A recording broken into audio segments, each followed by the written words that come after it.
It's your boy Sweb here, back with another video, and I hope everybody's having a fantastic day.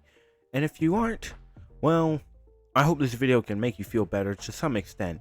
And if it doesn't, well, I guess just try not to be this guy, because the guy we're gonna be, I don't know, telling in the story time, was a bit weird. The truth.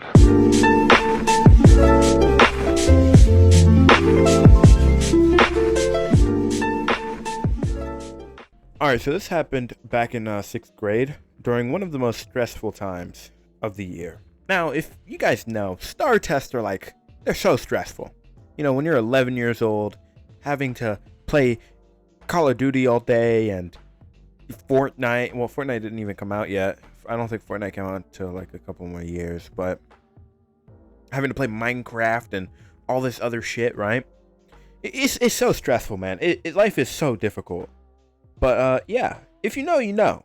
Those tests were like academic prisons, basically. Everyone got their little Chromebooks. There's dead silence. Your teacher just looking around like a hawk, and they tell you may begin. Like you're about to defuse some shitty ass bomb, bro. Made by, I don't know,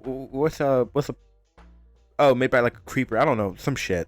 Now, I wasn't some kind of genius by any means, but I definitely used to be a little bit of a tryhard when it came to school. So I'm sitting here locked in, trying to make my ancestors proud like I'm a little Chinese boy named Ming Ming making an iPhone. And I'm just taking my time on the questions like, what would Einstein pick for question 7? 34 was the answer, by the way. Meanwhile, across the room, well, not exactly across the room because he was in the middle, like dead ass middle.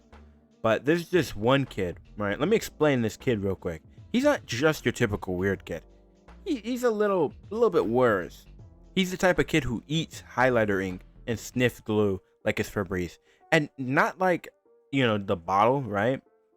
He would just put glue on his hands and go and just sniff it up like he's fucking Scarface or some shit. I deadass one time caught this dude chugging glue in the library. And I'm like, hey, what are you doing? And he stops and looks at me and it's like, tries to deadass say, oh, it wasn't me, it was my evil twin, as he's holding the glue. And I am looking at him like, you are full of shit and you know it. I watched you mid-squeeze like you're a gooner, bro. Like, and you're just gonna sit here and tell me it's not you? Yeah, it's not me, man. Okay, shut the hell up, bro. Anyway, the walking health code violation here is in my test room. We all start the test in like 2, maybe 3 minutes. I hear a Chromebook shut, and I look up and I'm like, oh, who's finished already? It was this guy. He breezed through that bitch. I don't think he actually read any of the questions because some of them were like pretty long and took like at least 10 seconds to read. So there were a lot of questions. You don't finish that shit in 3 minutes, bro. But I'm still in question 4, and he's acting like he just cured cancer. Bro closes it so confidently and leans forward like he's about to sleep. Then he pulls his hoodie over his head, and you just see his arms go in his hoodie. And I'm thinking, alright, whatever. He probably just didn't even try. Man's just ready to take a nap for the next 2 hours. But then I noticed something. His arm goes under the hoodie and out of it, and he kind of slides his phone from off the table into like in his hoodie. And I'm watching this happen like it's a live action crime documentary. His hand reaches under the hoodie and grabs his phone, right? Like it's some kind of Mission Impossible or some shit. And then there's just movement starts moving. Like movement just happening. I don't know what he's watching. I don't want to know. But that hoodie starts moving, bro. And in a certain area that, it's like, it's covering something, buddy. You just see his hand going up and down. Bro was doing something suspicious. Like there's a squirrel under there trying to escape, bro. But yeah, in all seriousness, man is just in his own world, his own private viewing experience mid-class while, taking the STAAR test in 6th grade. Like, come on, bro. 3 minutes. This is probably what took, I think, a total of 5 minutes to happen from him finishing it to now what he's doing now.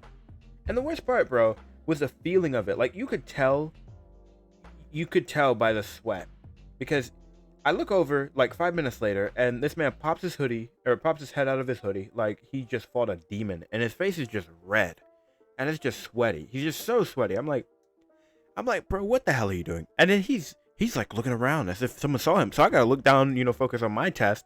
I saw it, and I asked my friend, and I'm like, hey, yo, bro, did you see that? And he's like, yeah, I saw it. We all saw it. And I'm looking around at everybody else.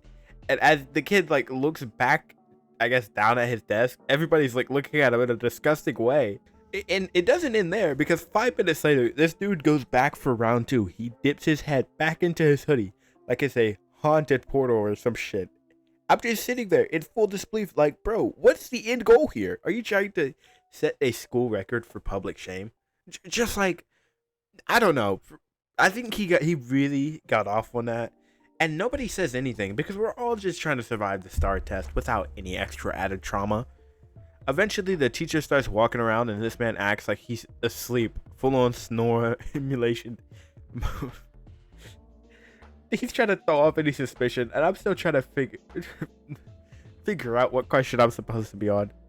Like, I'm supposed to be on 22 or 21, which of these are the fucking metaphor.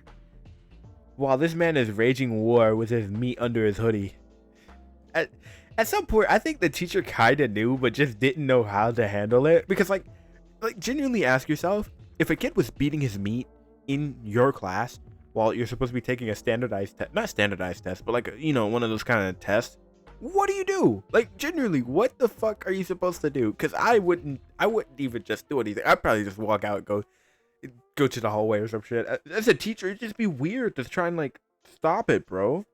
I just don't know how I would stop it. You just can't. But back to the story. The teacher kind of like looked at him and paused, and then just walks away. And I guess she was like, "It's not my problem, not my problem today, at least." I wish I was making this shit up, but no. The glue sniffing evil twin kid turned a state exam into his own personal movie theater, which is kind of crazy. So the moral of the story, I guess, here is try not to goon, I guess, or I don't even know, man. Or just maybe don't put your phone under your hoodie and just don't beat your meat in class and study for your test. I don't know. Oh, I guess this one's pretty clear. Don't sniff glue. Yeah, because that could be the reason why his brain was a little fucked up. But either way, I can't go back to 6th grade mentally, and because that man just scarred me forever. I mean, dude. I guess I'm going for just keep the gooning and beating your meat at home, man. But if you guys did enjoy the video, leave a like and subscribe. Maybe even comment. Actually, yeah, comment, because it helps the video do better. If you didn't like the video and you want to leave a hate comment, then I guess go ahead. It still will help the video do better, even if you dislike it. So peace.